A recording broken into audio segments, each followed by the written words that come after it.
Alhamdulillah, nasta'inuhu wa nastaghfiruh wa na'udzu billahi min syururi anfusina wa min sayyiati a'malina.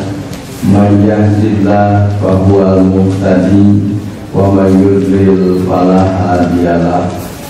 Asyhadu an la ilaha illallah wahdahu la syarikalah wa asyhadu anna Muhammadan abduhu wa rasuluh, amma ba'du.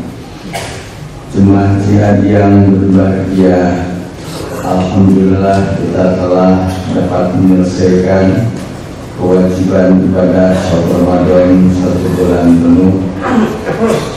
Tetapi kita masih bertanya-tanya apakah kira-kira ibadah sementara diterima atau tidak.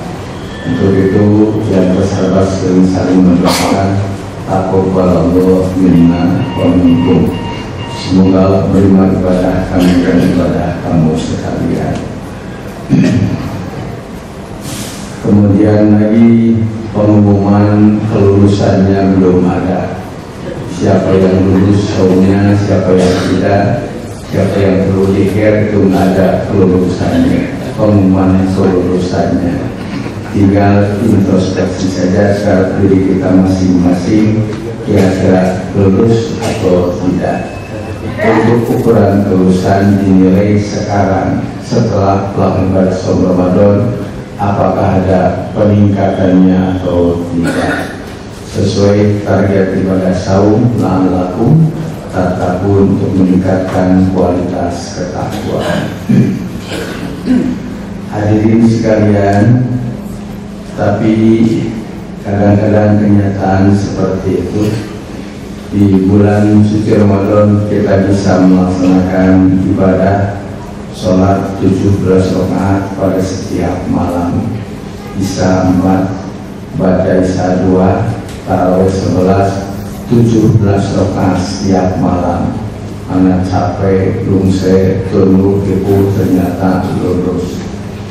Tapi sayangnya di saat masuk bulan Syawal bukan terus dipertahankan. Bahkan kata orang tua kepada anak-anaknya, alhamdulillah barulah tamat puasa teh jong-jong mual taraweh. Bila jong-jong mual taraweh itu kesalahannya. Jadi dipertahankan, malah merasa senang tidak melakukan taraweh. Kemudian maka ini berjudul mana silaturahmi, mau silaturahmi, mau silaturahim, boleh saja bercanda.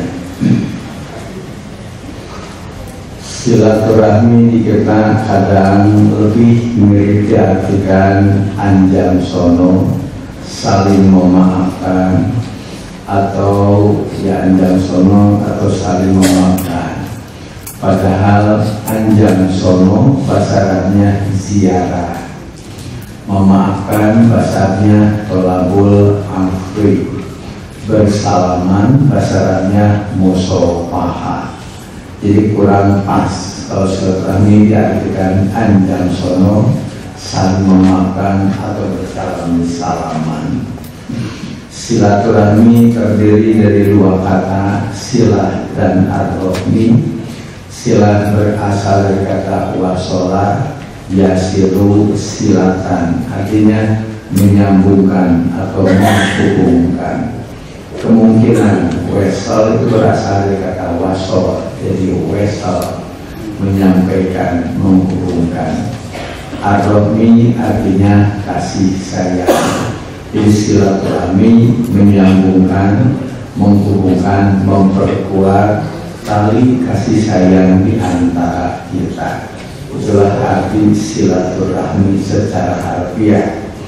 Dan ini tentu tidak terbatas di bulan Syawal saja, tapi perintah silaturahmi perintah yang umum dan harus dipertahankan dan dilaksanakan di setiap waktu dan setiap tempat untuk tetap menjaga silaturahmi. Kemudian mengapa disebut silah menyambungkan? Apakah ini putus serta harus disambungkan? Nah, latar belakangnya pertama, karena ar-rahmi kasih sayang itu ada dua tahap atau dua macam. Ada kasih sayang langsung anugerah dari Allah tanpa usah kita sedikit pun, langsung Allah memberikan rasa dediknya dalam hati seseorang, yaitu ar-rahmi yang langsung anugerah dari Allah. Ada ar-rahmi kasih sayang karena usaha kita, karena kerajinan kita, kesungguhan kita, kesolehan, sampai orang tertarik untuk menaruh dirinya kepada kita. Itulah silaturahmi hasil usaha kita. Umpamanya silaturahmi atau kadiri kayaknya di saat bayi masih dalam kandungan, bayinya belum jelas, maksudnya sempurna atau tidak, sehat atau tidak, istri atau laki-laki belum jelas. Tapi ibu yang mengandungnya sudah begitu bangga, reges punya anak dalam kandungannya, diperiksakan setiap minggu ke bidan atau ke dokter, padahal belum jelas siapa dia bayi itu. Kemudian begitu lahir dengan proses yang begitu berat, maksudnya mules mungkin belasan jam, tidak cukup beberapa jam proses kelahiran begitu berat dan menegangkan. Tapi begitu bayi lahir, drol lahir, cerik, alhamdulillah. Jadi kunama ditajong ke budak harus siap keluar. Tapi tidak, justru drol budak itu cerik, alhamdulillah. Sebenarnya hilang rasa sakit yang tadi. Biasanya muntah coba cucuk beli di suatu dan dipek-pek ke dalam ke. Tapi ternyata dalam proses melahirkan memang tidak begitu. Allah langsung mengalihkan perhatian dari tegang takut jadi hidupnya. Itulah ar-rahmi anugerah dari Allah untuk kelangsungan bayi. Bayangkan kalau tidak ada rahmi dalam hati ibunya, bisa bayi itu dibuang. Karena hasil perzinahan, hasil yang tidak halal, akhirnya kadang bayi korban dibuang ke sampah atau kemana, ar-rahminya hilang. Nah, itulah ar-rahmi yang pertama, langsung anugerah dari Allah. Apa kerja bayi? Ya cuma nangis, makan, nyusu, minum, tapi ibu ternyata tidak marah. Bahkan kalau bayi, anak kecil kurang makannya, selalu ditanyakan kepada dokter, mengapa anak saya kurang makannya. Nah, itu biasanya, atau menggunakan rawo gede. Tapi kalau sudah agak besar, 10-15 tahun, dahar 5 kali, bakso 3 kali dicarikan, ya kebarang dahar Malaysia. Nah, itu mengenai rawo, ada rawo dicarikan, itu berarti putus berkurang yang tadi. Kalau anak bayi tidur seharian, biasanya seneng, alhamdulillah budak bakal memiliki berasa jor-jor dapat melaksanakan pekerjaan. Soalnya baru 20 tahun sare, esok juga soal diseblok, ya berarti beda dengan tadi. Itu gambarannya, jadi Arab yang langsung anugerah dari Allah. Nah, untuk kelangsungan Arab ini perlu ada usaha kita. Tadi di masa kecil langsung anugerah. Nah, setelah agak besar silahkan pertahankan kasih sayang ibu, kasih sayang bapak, kasih sayang saudara dengan tunjukkan kerajinan, kesungguhan dan kesolehan kalian, sehingga ibu bapak pun tidak putus kasih sayangnya. Karenanya ada hadis man ahabba an yubsata lahu fi rizqihi wa yunsa lahu fi asrihi yasil rahimahu. Siapa yang suka untuk diluaskan rizkinya, dan dipanjangkan umurnya, upayakan dengan silaturahmi. Jadi menyambung aroma yang tadi berada sekarang disambung dan dipertahankan dengan usaha kita sendiri, bagaimana orang lain tertarik dengan diri kita.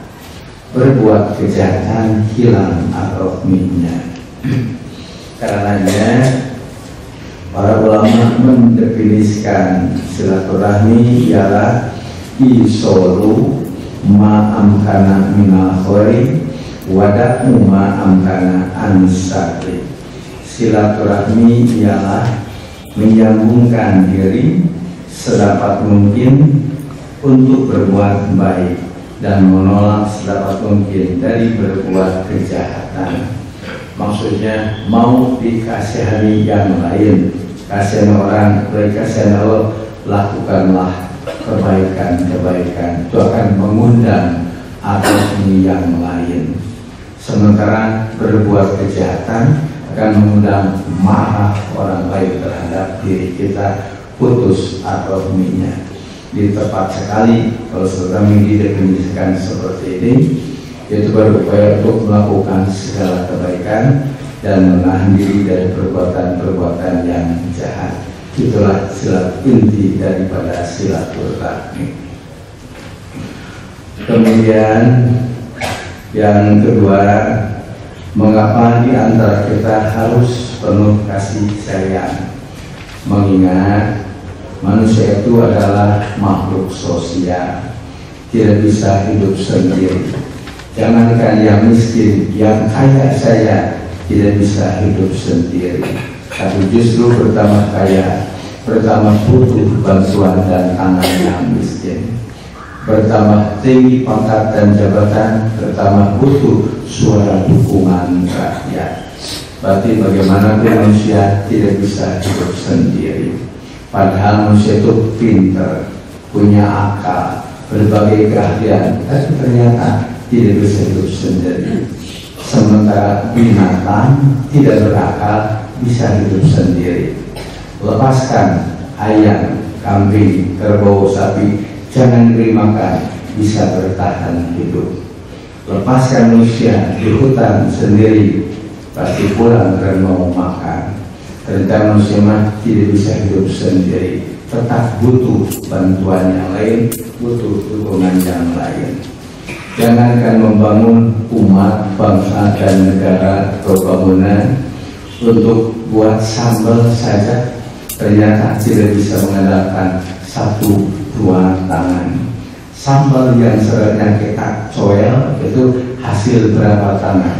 Mungkin hasil ribuan tangan atau puluhan ribu tangan orang untuk dapat kita coel sambalnya. Umpamanya siapa menyiapkan garamnya, tarasinya, gula, nanam, cengeknya, tentu saja berapa ribu orang. Padahal sederhana, hanya sambal. Coba usahakan dengan tangan sendiri. Sebaiki punya mal saya, kayak ibu-ibunya, ibu-ibu apa punya mal saya 7. Uya, gula, terasi, cabai, coet, mutu, cai 7. Datang sunat sama surawu munjul bawah. Untuk menyiapkan 1 saja garam, usahakan dengan tangan sendiri. Silahkan pergi sendiri ke laut, ngambil bahan untuk garam, olah sendiri. Belum tentu wujud, belum tentu berhasil, atau pasti tidak akan berhasil. Hanya 1 saja garam, apalagi yang lainnya. Nah, karena itu diperlukan ada silaturahmi di antara kita. Ternyata kita tidak mampu berdiri sendiri. Suami tidak bisa membangun rumah tangga dengan sendiri seorang suami, tapi perlu juga dukungan dan ketekunan istrinya. Istri juga walaupun itu sabar dan tabah tidak bisa membangun rumah tangga dengan ibu sendiri, tapi perlu bantuan bapak, dukungan suaminya. Demikian juga di kantor, di mana saja diperlukan uluran sekian banyak tangan untuk wujudnya sesuatu bangunan atau cita-cita. Karena itu belum pernah saya sampaikan, siapapun orangnya, apapun jabatannya, bagaimanapun kedudukannya, tetap semua orang berpotensi. Dan itulah hikmah Allah menciptakan manusia heterogen.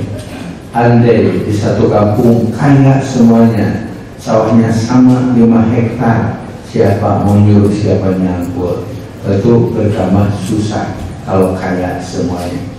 Andai jadi dokter semuanya, ya siapa pasiennya? Kalau jadi dokter semuanya, di dokter butuh pasien, pasien pun butuh dokter. Yang kaya perlu bantuan yang miskin pun perlu uluran tangan yang kaya. Nah, benang merahnya adalah silaturahmi. Nah, itulah benang merah silaturahmi yang harus kita usahakan. Dulu pernah saya sampaikan, jangankan pejabat, rakyat pun berjasa. Jangankan ilmuwan yang awam pun berjasa. Jangankan yang sehat, yang rempo, jompo juga masih tetap ada potensinya. Karena menurut rempo, jompo potensinya bertubuh iman. 5 jam dia mau keselin daparan dina. Serahkan yang rempo, jompo, tubuh iman. Yang tuli juga masih berjasa. Karena capek punya teman tuli mengkuduku berokat ayat kerjaan bidangnya jegur-jegur dia mengkorekan serenggen kalau tore. Yang pikir sekalipun masih berdosa. Karena pikir dengan jaga gudang, menjaga gudang membakar mah dibagi-bagi. Kemudian yang pemarah sekalipun masih ada perkenal nagih hutang. Nagih hutang itu leles mulia membayar kita negara. Itu ternyata itulah hikmah dari heterogen. Tapi biarlah manusia beragam, heterogen asal benang silaturahminya tetap kuat. Nah, itulah pengertian silaturahmi. Kemudian juga dalam hadis nyatakan inti silaturahmi. An Abdillah bin Amrin radhiyallahu anhu anin Nabi sallallahu alaihi wasallam qala laisal wasilu bil mukafi walakinnal wasila dan wasilu walakinnal wasila alladzi idza qata'at boleh qati'at rahimuhu wa sholaha. Tidaklah dianggap silaturahmi orang yang saling memberi, orang yang saling membalas, tapi yang dinilai silaturahmi itu adalah orang yang apabila orang lain berusaha memutuskannya, justru dia berusaha untuk menyambungkannya. Ini lebih dalam lagi. Jadi tidak termasuk silaturahmi yang saling ngirim, saling memberi. Ini ngirim tahu, itu mulang tempe, barter, termasuk bukan silaturahmi. Bukan artinya salah itu juga, tapi inti bukan itu. Nabi menyatakan tidak terhitung yang silaturahmi orang yang saling membalas, saling memberi karena kehutanan budi.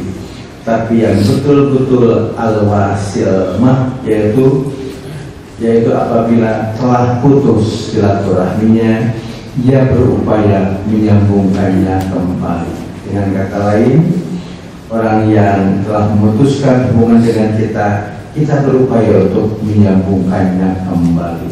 Itulah inti silaturahmi. Demikian juga sabda Nabi, sil man qata'aka wa ahsin ila man asa ilaika wa qulil haqqa walau ala nafsika. Hubungi orang yang memutuskan hubungan denganmu dan berbuat baiklah orang yang berbuat salah kepadamu, dan katakanlah yang benar itu benar walau merugikan dirimu sendiri. Nah, ini yang tentu dirasakan berat, yaitu silman qata'aka, berupaya menghubungkan kepada orang yang dia telah memutuskan hubungan dengan kita. tentu saja susah. Bahkan orang berenang ayat istilah sarwana, ya mana mereka ngayang ke orang ke hayang. Biasanya kita mana mandi cara mereka hayang mereka.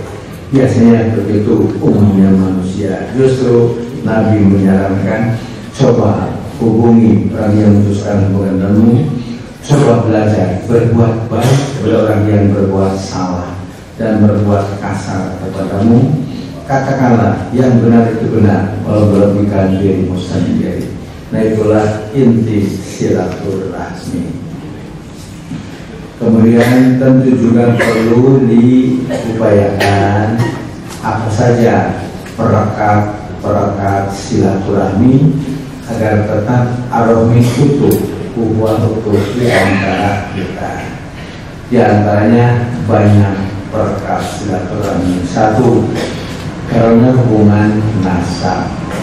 Nah, hubungan nasab, sabapa, seingin sabapa, saati, sauyut, tentu saja agak istimewa kasih sayangnya dibanding dengan terhadap yang lainnya. Daya kalian sangat buruk-buruk pamanjati hari gorge lugur sorangan. Itu ada perekat silaturahmi dalam hubungan dengan sangat kadi atau alamsik atau kepada orang tua.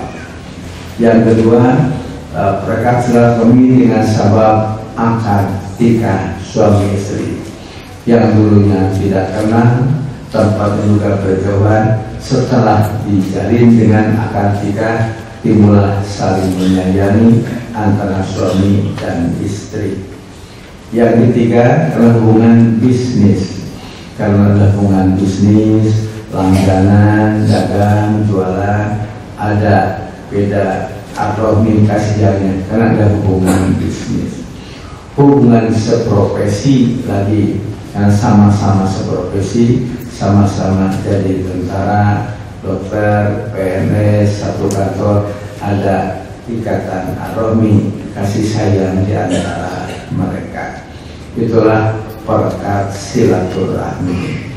Tapi yang paling kuat dan paling dihargai bukan itu, yaitu silaturahmi karena ikatan agama, sa'akidah, sa-Quran, sa-sunnah. Itulah yang paling dihargai. Dalam hadisnya di sebelah keutamaan silaturahmi, qala Rasulullah sallallahu alaihi wasallam, inna min ibadillahi ibadan yadbituhumul anbiya'u wasyuhada'u. Kira ya Rasulullah, manhu la'anana nuhibbuhum.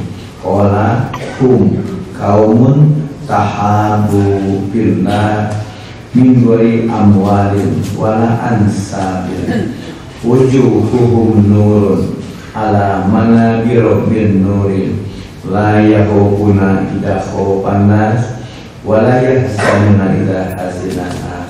Dalam tafsir Ibnu Katsir, sabda Nabi, sesungguhnya di antara hamba-hamba Allah ada hamba-hamba yang gebituhumul anbiya.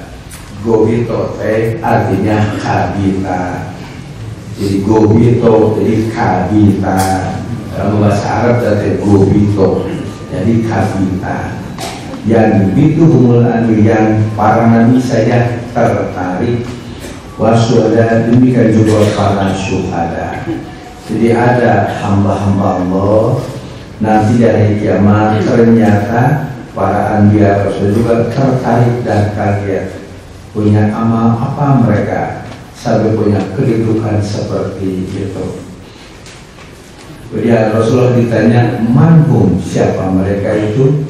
La'alana nuhibbuhum, barangkali kami bisa mencintai mereka. Sabda Nabi, hum kaumun tahabu billah, dari tahabu biruhillah, yaitu satu kaum yang saling mencintai di jalan Allah tanpa ada min ghairi amalin, tanpa ada hubungan harta, saling memberi, wala ansabin, dan tanpa hubungan nasab, dulur lain, mereka menjarang, tapi betul-betul ada ikatan ukhuwah di dirinya karena kapatri ku agama perekatnya. Wujuhuhum nurun ala manamil minuri, wajah-wajah mereka bercahaya dan di atas mimbar-mimbar cahaya. La yakhufuna illa khaufan nas, mereka tidak akan takut di saat orang-orang takut dan tidak akan bersedih di saat orang-orang bersedih. Nah, di sini ditekankan yaitu mereka yang saling mencintai, yaitu di jalan Allah, bukan karena ada ikatan harta, hubungan nasab, betul-betul terikat dengan ikatan batin karena sama sakidah sekundan, itu yang paling dihargai. Seperti kalau di zaman Nabi, bagaimana persaudaraan di antara orang Muhajirin dan orang Ansor. Orang Muhajirin yang baru datang hijrah ke Madinah, mereka belum ada yang kenal oleh orang Madinah siapa mereka. Saya Kafi Ali, Kafi Lajib, saya hubungan turunan, tidak ada hubungan harta. Tapi orang Ansor begitu dirinya penuh perhatian terhadap orang Muhajirin dan penuh perhatian terhadap orang Muhajirin. Sampai begitu datang, Nabi sendiri langsung menghubungkan dengan mu'akhad, dipersaudarakan, ini dengan ini langsung dipasang-pasangkan. Kemudian orang Ansor begitu dirinya kalau sampai rumahnya disekat, ya rumah saya sekat bagi dua. Ada yang menawarkan kekayaan, ya Rasulullah saya punya sawah, katakanlah sawah 2 hektar, silahkan 1 hektar untuk saudara saya, 1 hektar untuk saya. Saya langsung menawarkan seperti itu. Kata Nabi, jangan. Mereka orang Mekah bukan tukang tani, tukang dagang. Mereka tidak akan bisa menggarap pertanian. Jangan diberikan sawahnya, berikan hasilnya aja. Kata orang Ansor, rodiyuna, mama, itu oke. Digarap orang Ansor, diurus orang Ansor, lalu panen dibagi 2. Sampai itu kasih sayang Muhajirin dan Ansor. Berapa minggu, berapa bulan orang Muhajirin diurus orang Ansor, hampir rata-rata 3 tahun. Diurus makannya, minumnya, pakaiannya, sebelum mereka punya penghasilan atau perusahaan. Langsung diurus orang Ansor kurang lebih selama 3 tahun. Teka tinggali ke malet sindir sampir dan tidak ada. Terus kasih yang betul-betul tulus dari orang Ansor. Bahkan yang menawarkan istri, kalau kita punya istri 2, ya 1 berikan, jangan kata Nabi terus nanyangan lah menggigit. Nah, sampai ada seperti itu di kalangan Ansor era orang Muhajir. Itulah ikatan karena seagama, seakidah, sekuran dan sesunnah. Pantas Masjid Ansor langsung mendapatkan penghargaan dari Allah. Orang Muhajirin ulaika humus shadiqun, mereka itulah orang-orang yang jujur keimanannya, rela meninggalkan Mekah kampung halamannya untuk hijrah, kemudian untuk mengembangkan dan memperjuangkan Islam. Orang Ansor pun langsung dinilai ulaika humus shadiqun, mereka itulah orang-orang yang tadi yang jujur. Mereka itulah orang-orang yang dermawan, yang betul-betul kasih sayang terhadap orang Muhajirin. Dan itulah sampai langsung ada penilaian dari Allah karena kasih sayang di antara mereka yang cukup kuat. Ulama dan boro-boro 3 tahun sambil buke, kudu lebih kesal. Sambil nunggu cicing wae kembali kontrak reknya wae terus ilmu ini 3 tahun penuh terus kurang Ansor. Sebab kasih sayang yang mendalam. Kemudian kembali lagi halaman yang 1.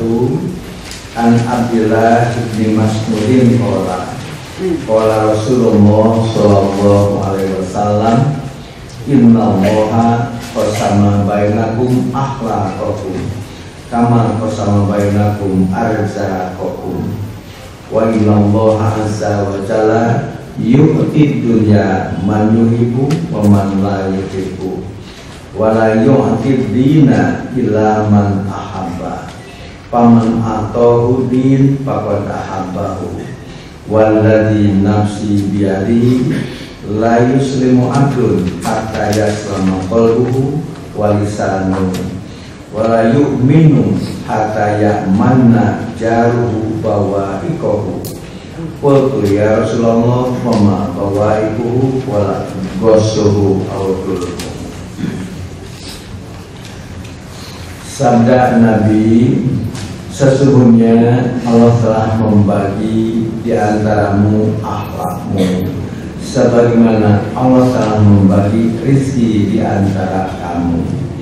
Sesungguhnya Allah telah memberikan dunia atau harta kepada orang yang dia cintai dan kepada orang yang tidak dia cintai.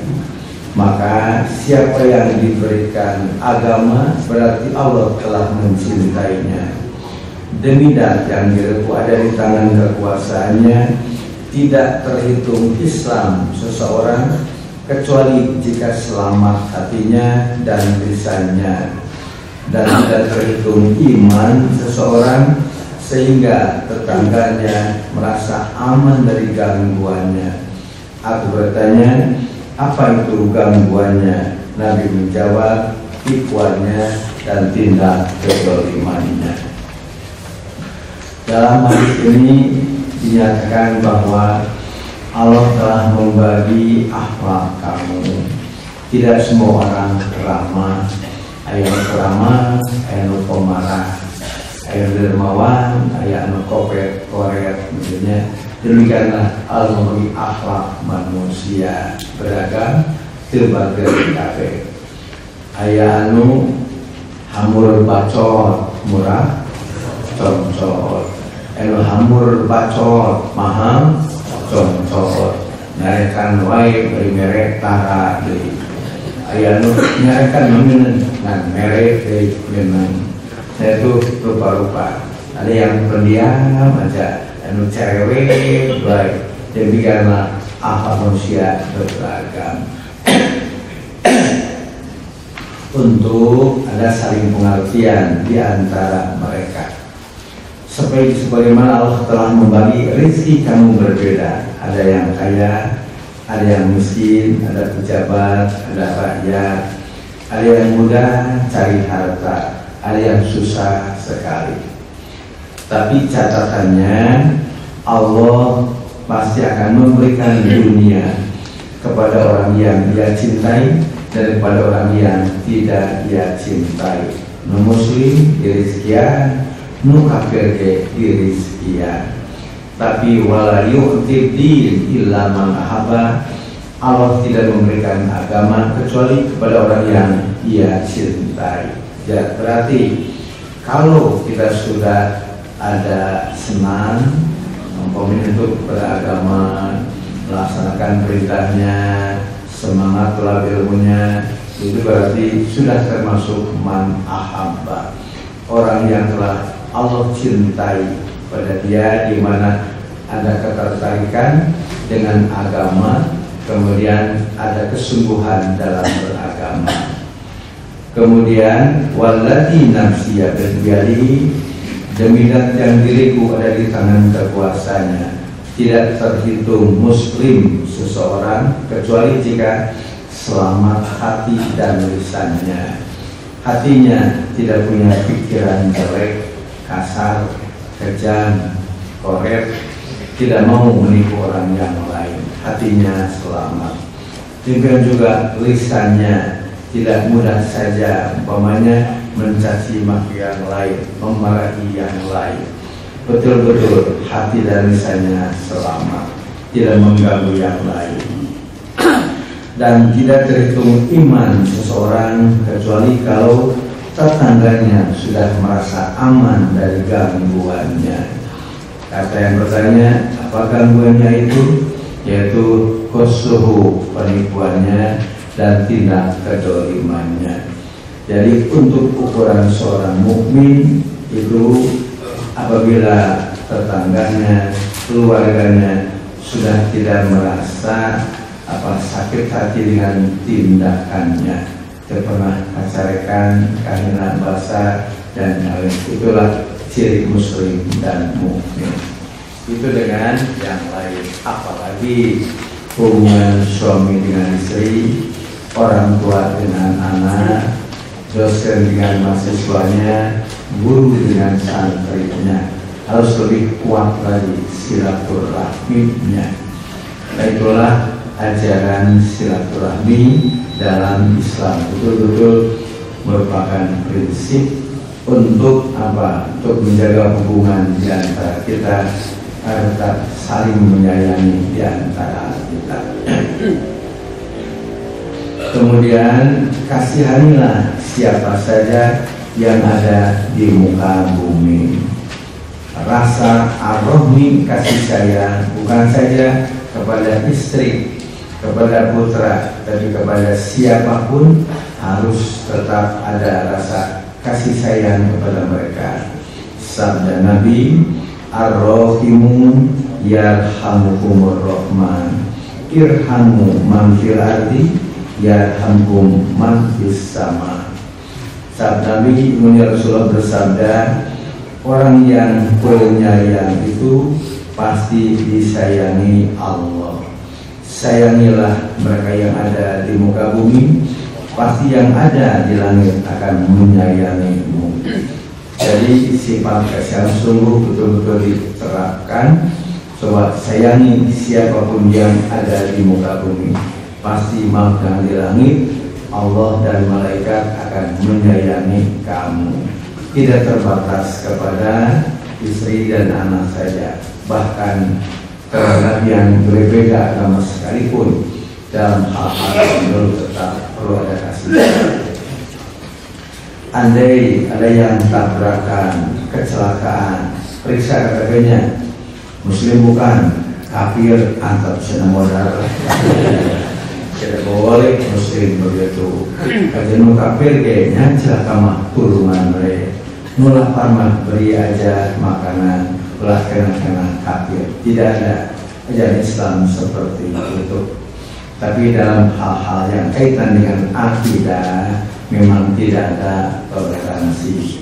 Dalam kaitan hubungan sosial, kemasyarakatan tetap dituntut. Bahkan di Al-Quran, andai orang tua sendiri memaksa untuk musyrik, jangan ikut. Tapi wasohibhuma fid dunya ma'rufa, tetap jaga hubungan baik dengan orang tua, walau berbeda akidah, berbeda agama. Itulah ajaran Islam. Tapi Islam dikesankan itu galak, kejam, kasar. Padahal mana buktinya? Tidak ada. Nabi prasahabat tapi yang kasar, kejam. Betul ada peperangan, tapi siapa yang pertama menyerang itu kafir kepada muslim? Bukan Madinah nyerang Mekah, Mekah nyerang Madinah. Kemudian dalam tindakan dalam peperangan pun masih ada bagaimana etika berperang Islam. Tidak boleh membunuh perempuan, tidak boleh membunuh anak-anak, tidak boleh membakar katakanlah rumah. Itu ada etikanya. Walau terpaksa dalam melaksanakan peperangan. Itulah kasih sayang yang ditanamkan oleh Islam terhadap kita, seharusnya seperti. Tapi hanya Islam dikesankan kejam, kasar. Waktu utuh Mekah, orang Muslim yang menjalah tanpa syarat, mereka tidak berdaya menghadapi orang Muslim. Nabi menyuruh Bilal, kumandangkan Bilal di atas Ka'bah, la tasriba alaikumul yawm, tidak ada tuntutan kepada kamu hari ini. Mereka orang Mekah tidak percaya. Masa awas sama tipu daya, biar kita nanti keluar, nanti kita dibunuh. Jangan keluar. Kumandangkan sekali lagi, la tasriba alaikumul yawm, tidak ada tuntutan pada kamu hari ini. Apa betul kita tidak akan dibalas? Tapi Muhammad memang jujur, dicoba keluar, ternyata betul dimaafkan oleh Nabi. Sekali lagi bilang, kumandangkan la tasliban, baru yang uluna bidinillahi abwaja. Itulah akhlak muslim. Padahal di setiap revolusi dimanapun pasti rusak. Kalau revolusi pasti dibabat. Ternyata Islam tidak. Revolusi Mekah begitu aman, tidak ada pertumpahan darah. Mereka orang Mekah telah begitu kejam bertindak kepada orang-orang Muslim, tapi Muslim tidak seperti itu. Nah, itulah diantara kasih sayang yang diterapkan oleh Nabi di zamannya. Kemudian 1 rahmat Allah di dunia dan 99 rahmat Allah di akhirat. Rahmat itu ada 100. Sabda Nabi, inna lillahi azza wa jalla mi'ata rahmatin faminha rahmatun yatarawhamu bihal khalqu wa biha ta'attaqal wuhusu ala auladiha wa akharu tis'atun wa tis'atan wa tis'ina ila yaumil qiyamati. Rawahu Muslim. Sabda Nabi, Allah itu memiliki 100 rahmat. Dari yang 100, 1% satu rahmat Allah berikan di dunia agar terjadi kasih sayang di antara makhluknya dengan rahmat Allah yang satu. Dan dengan rahmat itu juga sampai binatang buas pun kasih sayang terhadap anaknya, atau kambing pun tidak pernah menginjak anaknya. Ayam juga begitu kuat perhatian terhadap anaknya. Itu rahmat yang satu yang Allah berikan untuk di dunia, ternyata cukup. Tinggal 99 rahmat itu mah nanti untuk di hari kiamat bagi orang yang mukmin, yang muslim, disiapkan 99 rahmat khusus untuk yang mukmin saja. Di dunia 1 untuk semua. Katakanlah kalau sekarang saya 7 miliar, umat Islamnya cuma 1,2 miliar. Tapi dengan 1 rahmat saja ternyata cukup. Apalagi di akhirat 99 rahmat khusus untuk yang mukmin, yang muslim, yang takwa saja. Berarti betapa besarnya rahmat yang Allah akan anugerahkan di hari akhir nanti. Begitu banyak sekali perbandingannya, 99 berbanding 1. Tapi sayangnya dengan rahmat Allah di dunia butuh, tapi yang 99 ditinggalkan. Banyak yang karena marema banyak Ramadan sampai tidak sholat, kadang tidak Jumat, kadang juga tidak berpuasa. Lama sampai keniangan bati tina marema Ramadan. Maksudnya kalau tidak ada Ramadan belum tentu ada marema seperti itu. Butuh tak hikmah tina ibadah salat ayam marema jualan aku bisa ayam sholat ente saum ente ayam lebaran banyak milu tahun ini. Lebaran milu ya ikut lebaran tahun PA. Nah itu sayangnya mengapa ini 1 rahmat Allah butuh kalau 98 ditinggalkan. Berarti menurut orang bodoh itu kalau 99 ditinggalkan, kalau 1 diperebutkan. Nah itu sayangnya kita kurang sadar akan besarnya rahmat dan rahmat yang Allah akan berikan di hari akhir nanti. Maksudnya dua-duanya dicari. Andai di dunia umpamanya tidak seperti yang lain kaya raya biar sana tidak ada pendapat yang 99, jangan sampai yang 90 hilang. Kemudian di ayat Al-Quran juga ada a'udzubillahi minasyaitonir rajim waktub lana fi hadhihi dunya hasanah wa fil akhirati inna hudna ilaika qala azabi usibu bihi man asya wa rahmati wasi'at kulla syai'in fasa'aktubuha lilladzina yattaqun wa yu'tuna zakata wal hum bi ayatina yu'minun. Dan tetapkanlah untuk kami kebajikan di dunia ini dan di akhirat. Sesungguhnya kami kembali bertaubat kepada Engkau. Allah berfirman, siksaku akan kutimpakan kepada siapa saja yang aku kehendaki, dan rahmatku meliputi segala sesuatu. Maka akan aku tetapkan rahmatku khusus untuk orang-orang yang bertakwa, yang menunaikan zakat, dan orang-orang yang beriman pada ayat-ayat kami.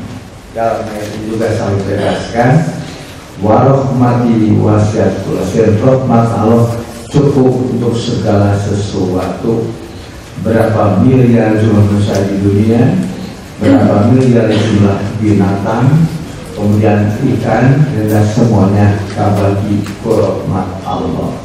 Lebih khusus Allah akan mengistimewakan rahmatnya untuk orang-orang yang takwa, orang yang sadar melawan zakat dan yakin terhadap ayat-ayat Allah, yaitu di hari akhir nanti. Itu yang harus kita raih. Sementara sanksinya juga sama. Dari sanksi tidak seperti itu juga banyak diantaranya layak berjannata korosipun, tidak akan masuk surga orang yang memutuskan silaturahmi. Ada lagi 3 orang yang akan diangkat sholatnya walau sejengkal di atas kepalanya.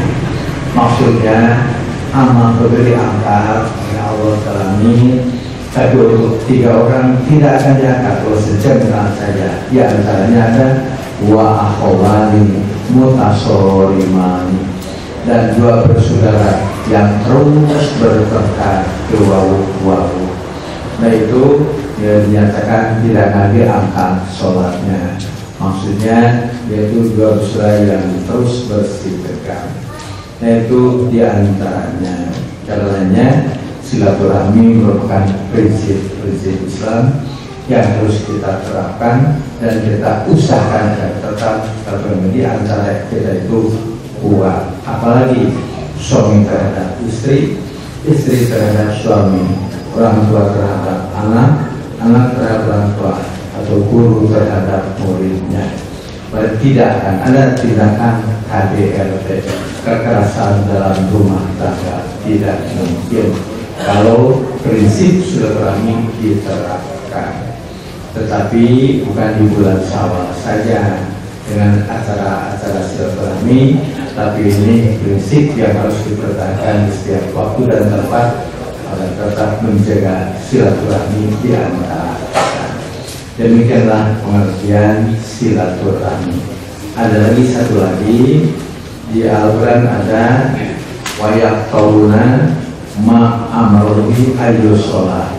Ciri orang yang itu memutuskan apa yang mestinya dihubungkan, maksudnya disambungkan, cuma justru ini diputuskan. Itu ciri orang yang fasik. Ayyusolah itu apa? Ada memberikan mata, ada 2. 1 memutuskan silaturahmi, 2 silatul dalil ilal makhlul, menyambungkan dalil kepada makhlulnya, akibat kepada sebabnya. Maksudnya yang 1 jaga silaturahmi di antara kita, jangan diputuskan. Ya kalau coba sambungkan kenyataannya kepada penyebabnya.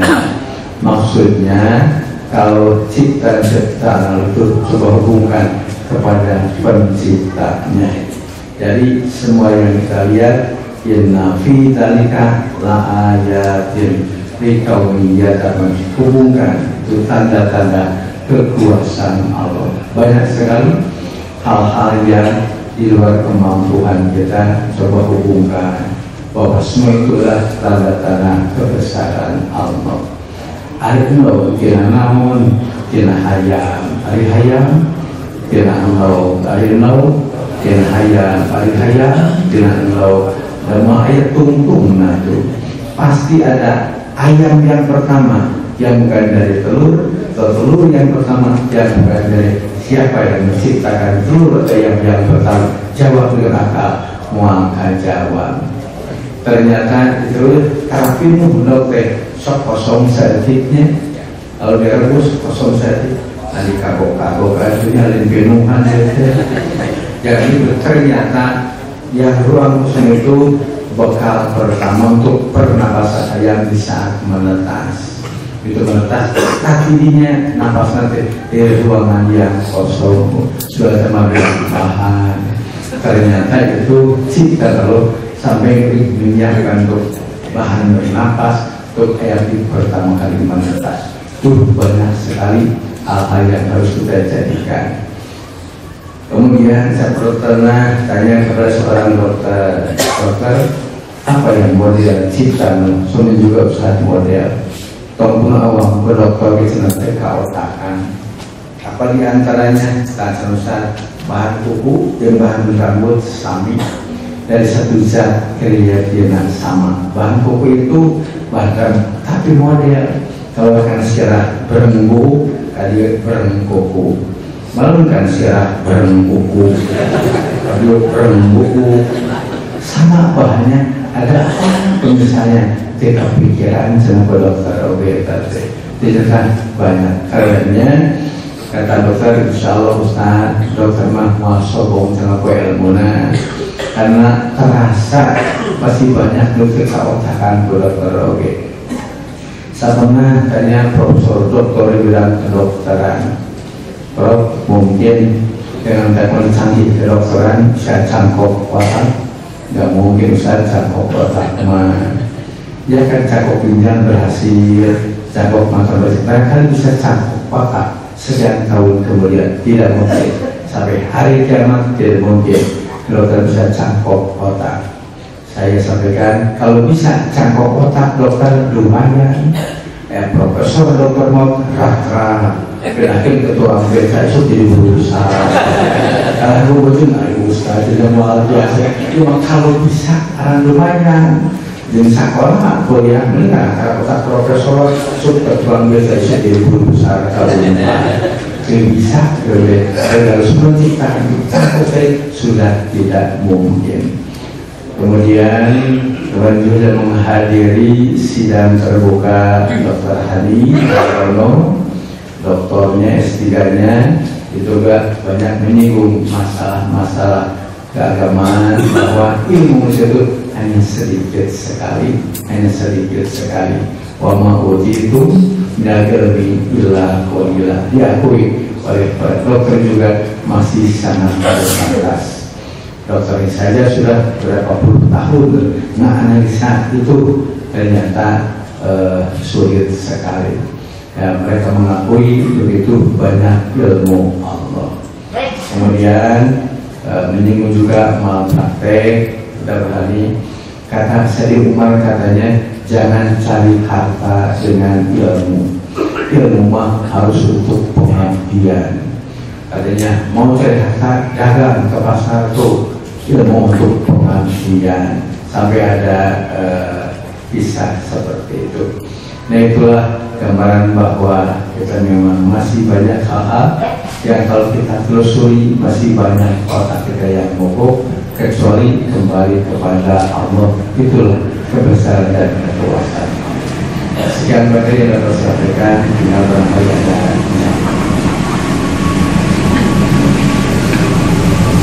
ada beberapa 4 pertanyaan. Yang pertama, ini kaitan biasanya dengan bahasa, tapi untuk meyakinkan saja. Apakah ada perbedaan makna silaturahmi dengan silaturahmi? Kalau tulisan bahasa Arabnya silaturahmi, atau silaturahmi dan silaturahmi. Dalam ungkapan kita ada silaturahim, ada silaturahmi, tidak masalah karena sebatas bahasa. Seperti jarang penterjemahan dari bahasa Arab tepat bersama tawakal. Ada bahasa Arab tawakal, bukan tawakal menjadi tawakal. Sabar, sober, bukan sober.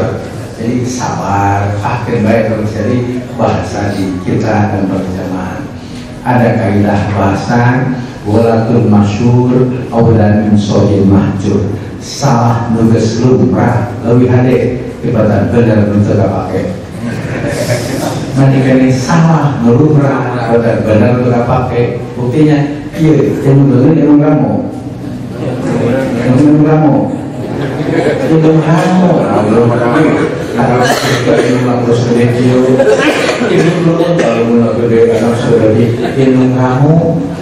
Indonesia betul ibu jari kita mah hidung lengan minum kamu yang jeruk yang reho yang jeruknya akhir belah begitu sekarang biasa saja mau silaturahmi tidak apa-apa.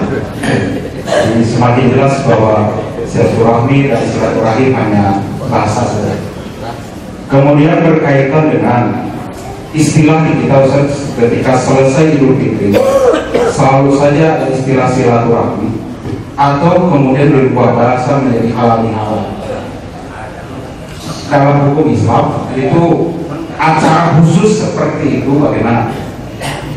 Iya, silaturahmi ada perintahnya dan dianjurkan dalam Islam kapan saja, tidak terikat dengan di bulan Syawal saja. Halal bihalal dengan artian upacara khusus, halal bihalal saling memaafkan, itu mah tidak ada. Yang ada yaitu tidak asau istighfaru. Jika berbuat salah segera mohon maaf, bukan disekaligus-kan, tidak. Yaitu upacara itu tidak ada. Secara bahasa saja tidak jelas, tidak ada dalam bahasa Arab halalun bihalalin. Cuma terjemahan halal bihalal, halal biharam, haram bihalal, halal bihalal. Itu juga agak susah, tidak ada dalam kamusnya pengertian halal. Kalau saling memaafkan, sering muncul memang boleh dan dianjurkan.